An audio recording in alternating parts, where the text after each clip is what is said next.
This time on ecrngarage part 2, we're going to be showing you the rest of the circuits on the old shovelhead chopper I put together with a friend of mine. We used the Motogadget M unit. He bought a couple of these just because he had no wiring harness, so we just wanted to simplify all the electrical stuff. I'm not sponsored by Motogadget. I just read their manual and learned how to use it. I do have a bit of an electrical background, but they're pretty basic, pretty simple. So hopefully these next steps will get you through wiring up your own project bike.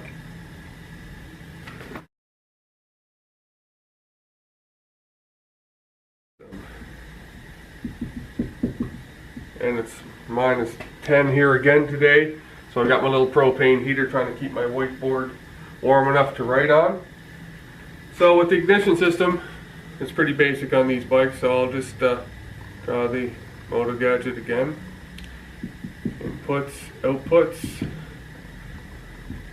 negative, plus, ground, and that. So we're going to be using the input lock and the output ignition on this. So for the lock, it's going to be our keyed on ignition. So we have a key on the bike, so when you turn the key on, so this goes through from the positive of the battery all the way to the ignition switch and then to the lock. And this is going to be red 29 on my wiring schematic, and it's going to be a number 10 AWG for this one. And so when you key on, the output goes to the plus on your coil. This is going to be your coil. And the negative on the coil goes to, this bike has points. So it's going to go to your points contactor. And then it goes to chassis ground. So you turn your key on, it powers up the coil. The points close, charges it up. When the cam opens, the cam lobe opens the points, it discharges through here into your spark plug. See if I can draw a spark plug. Little tab on the end, and that's all going to chassis ground. So that's the basic ignition system for this, for the Motogadget. It's pretty simple to hook up on a basic points bike. If you have electronic ignition, you'd have to go through the CDI box or whatever kind of controller it has. But it'll be the same. You'll be just putting it through the switching circuit. So it'll depend on the kind of system you have. You'd have to look that up. But this is just for the basic motorcycle. And I think it's black 19 is my wire to the coil. Black 19. And it's also this one is just a number 16, just like the other ones. This one is a little bigger because it's carrying some more power. And that's about it. So the next one we'll be looking at will be the brake light, tail light system. So the next system we're going to look at is the brake light and tail light circuitry on this. I know these videos are pretty dry and boring, and I'm not the most energetic guy when I'm doing my videos, but trying to spruce them up a little bit. But this material, like I said, it's pretty bland stuff to deal with. So bear with me, and hopefully you can watch the whole video and get something out of this. So the brake light, tail light, same thing as before. We have our inputs, outputs, our ground, and our bat.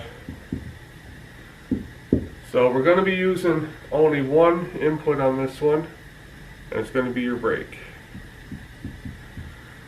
And the brake input comes out of two switches. One is going to be the front brake, and one is going to be the rear brake. These tied together to chassis ground. Hope you can see that. So this is going to be our front brake and our rear brake light switch. And they're both yellow, number 42 in my chart. And they're also number 16 AWG as what I've been using for all the low level inputs. So the output on this, it's It's a one-wire system. You can do a 1 or 2 wire depending on the taillight you have, and there's instructions in the manual on how to set it up with the programming. And I do have a programming video. If you look back at my videos, I had a test bed and I showed how to in-depth program the Motogadget for different features. And one of the ones is this one. It's for a 1-wire taillight, so you just have 1 wire feeding your taillight, and then it either chassis grounds, depending, or it has a ground wire. So it depends if you get old stock ones or Chinese ones that sometimes have the 2 wires on them. So, and the output on this one is going to be the brake also. So this is just going to your taillight. This will be your taillight symbol, and to chassis ground either through the body of the light or the second wire if it has one. And my output light is red, number 28, and my legend, and it's this one here is a 16 AWG as well. So if you want to look up how to set up this taillight, it's menu number 2 in the manual, and they'll tell you how to do this. So if you hit the front brake light, if you hit the front brake, the switch activates the brake light, which is bright, which is going to be 21 watts. And as soon as you turn the key on, the brake light automatically comes on through this internal circuitry. You don't have to do anything to it, and it comes on at 5 watts. So you have a 5 watt rear light. So you hit the brake light in the front or the back, it'll just make it up to 21 watts. So it just runs low and high wattage, and that's about as simple as that one gets. And if you have a 2-wire system, you'd have 1 wire for your brake and 1 wire for your running light during the day, and that's about the only difference. But the 1 wire was pretty cool. The first time I ever seen it, hooked it up and it worked great. So if I ever put any more of these in again, I'll definitely be going with the 1 wire brake. Just simplifies it, just a little bit of programming. Alright, that's it for the brake light and tail lights. On to the next one. So the next circuit we're going to cover is the horn circuit. It's of course the simplest one on here, but one thing about the horn with the Motogadget system, that's how you get into the programming mode, is using the horn switch. So if you're hooking up your Motogadget and you're trying to program it, the horn is how you get into the programming. So you'll have to have that hooked up. I usually try to hook that up first, that way you can get in right away and do all your programming. And I just burned the hair on my hand. Smells like burnt duck feathers. Geez, that heater's warm. Whew. Anyway, moving right along. Input, output, ground, that. So this one is very basic. Our input is going to be horn on this one, and our output is going to be horn as well. So the input,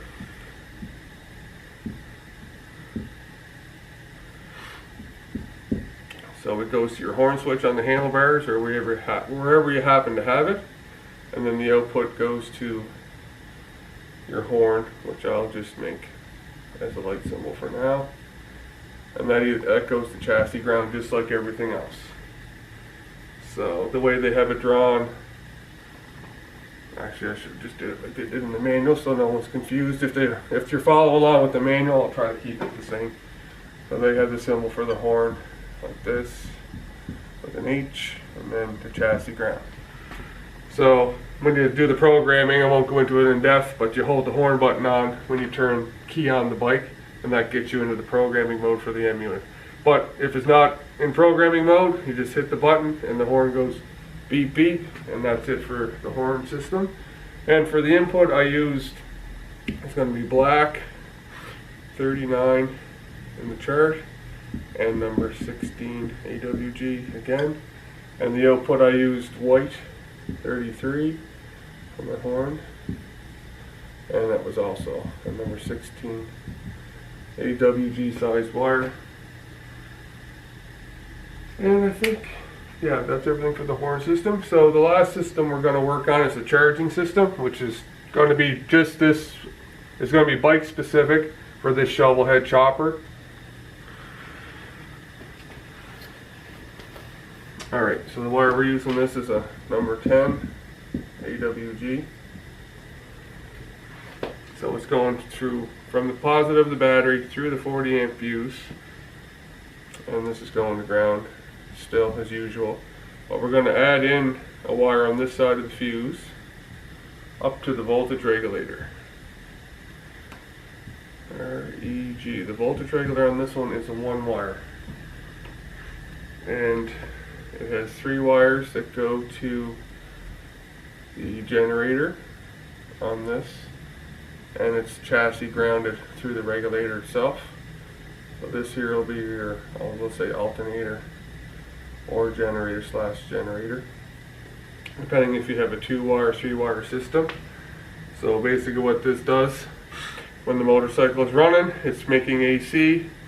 It goes into the regulator, which converts it to DC and puts it back through the battery system and charges the battery, which is all connected through chassis ground, or it goes the other way depending on how you want to look at it. But the regulator is protected by the 40 amp fuse in case there was ever a short. You could burn down your bike, whatever the usual.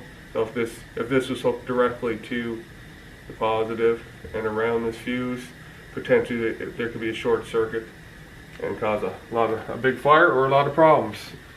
So this is going to be probably the last part of this Motogadget install. I may be doing another bike this winter, another chopper, but it's going to be a modern 883 engine. If you have any questions about this or need anything a little more explained out a little bit better, just shoot me a message, an email, comment. Remember to like, share, and subscribe. Ring the bell. If any other videos come up, you'll be notified. And the subscribe help build my channel. So I'm trying to get this a little bit more successful. So my views are going up, my counts are going up. So my next run of videos is going to be working on the old Harley, the Buell, and my BSA. I'm doing little odd jobs all winter to that. Corvette's on hiatus till springtime when it gets a little nicer out. So any questions, let me know, and thanks for watching and supporting the channel, and we'll see you next time on ecrngarage.